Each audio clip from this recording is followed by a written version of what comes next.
RCB 17 years తర్వాత అసలు నా కళ నెరవేరింది అనుకో. అసలు ఎన్ని రోజుల నుంచి అసలు అబ్బా అబ్బా అబ్బా ఎన్ని ఏండ్లు మా ఇప్పటికైనా సరే గెలిచింది. ఆర్సీబీ బిగ్ ఫ్యానా? అబ్బో డై హార్డ్ కదా అసలు. అందుకే ఇంత జోష్ ఇంత ఆనందం అసలు ఘోరం ఉంది. సెలబ్రేషన్స్ ఎట్లా చేసుకున్నారు? సూపర్ నైట్ నుంచి సెలబ్రేషన్స్ ఇక మనకి ఆహా.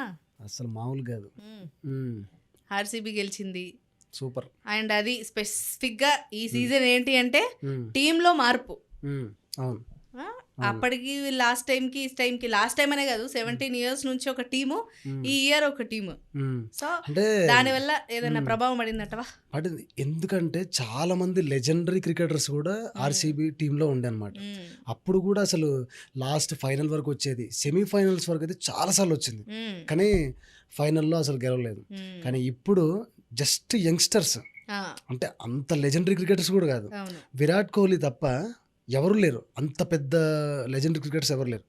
And captain Rajat Patidar super captaincy, అది నాకైతే సూపర్ అనిపించింది.